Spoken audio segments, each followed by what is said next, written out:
ناظرین، محمد زبیر خان تنولی آج ایک اہم خبر کے ساتھ حاضر ہے۔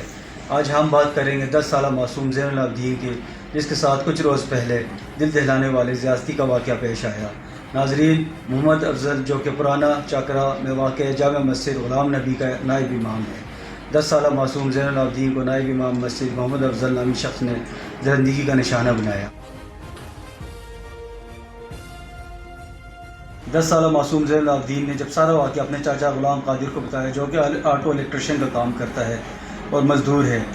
تو اس نے فوری طور پر تھانہ نصیر آباد کے ایس ایچ او چودھری شفقت اور تفتیشی افسر ملک یعقوب ASI کو گوش گزار کیا۔ مورخہ 6/5/2022 بروز جمعہ مغرب کی نماز کے بعد جامع مسجد غلام نبی کے میں اپنے چاچا کے ہمراہ زین العابدین کو مغرب کی نماز کے لیے مسجد لے گیا، جدھر قرآن پاک کی کلاس مغرب کی نماز کے بعد شروع ہونی تھی۔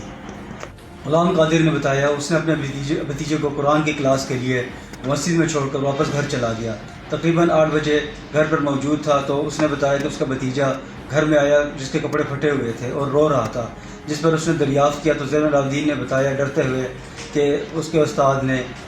جامع مسجد غلام نبی میں باقی بچوں کو چھٹی دے دی ہے اور اسے روک لیا گیا ہے، اور مجھے مسجد کے ساؤنڈ سسٹم میں لے گیا اور وہاں پر محمد افضل نامی شخص نے مجھے مارنا شروع کر دیا اور میرے کپڑے پھاڑ دیے اور ساتھ بدفعلی بھی کرتا رہا، اور بدفعلی کرنے کے بعد مجھے ڈرایا دھمکایا اور کہا کہ کسی کا اس کے واقعے سے ذکر نہیں کرنا۔